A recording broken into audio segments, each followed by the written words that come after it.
গৌতম দা, গৌতম দা, ও গৌতম দা বাইতে স্যার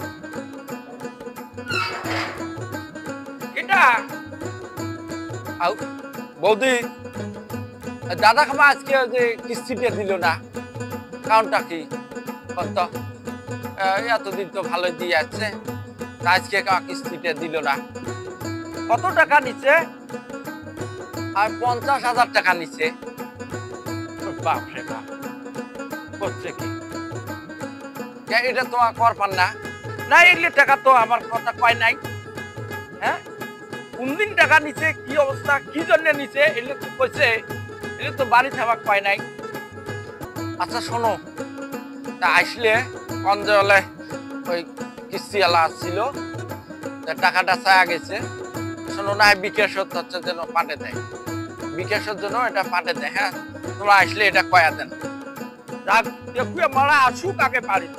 আইলে আজকে এটা দেখি যে ওই কত বড়ি হচ্ছে দাঁড়াদাড়ি করছে তা বাড়িতে আসি জিজ্ঞেস করে না কিছু না হ্যাঁ বাড়ির কোনো হইলে জিজ্ঞেস করা নাই কিছু এই টাকা নিয়ে কি করছে ওই কোটে কোটে বেড়াইছে ওই কি করে তাহলে ওই কোন ছেলের পাশে বেড়ায় তাহলে হ্যাঁ টাকা নেয় এগুলো জানা করে কিস্তি দিয়ে পায় না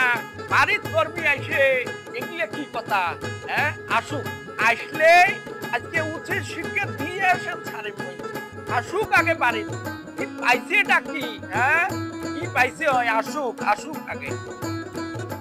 হায় রে মানুষ রে সিদ্ধান্ত মই মানুষ দেখো নাই টানা টানা করছে সমিতি থেকে কিস্তি তুলছে তার বলে বাড়ির ঠিক হয় নাই বউ বলে জানেই না এইভাবে হচ্ছে যে টাকা পয়সা যে আমরা দেই আর এই যে গার্জিয়ানেরা জানে না কিস্তি বকেয়া পড়লে দেখা যায় যে ইয়ার কি সমস্যা হ্যাঁ এই বিচিত্র রকমের মানুষ এটা তো কল্পনা করা যায় না দেখছেন কিস্তি বকেয়া পড়লে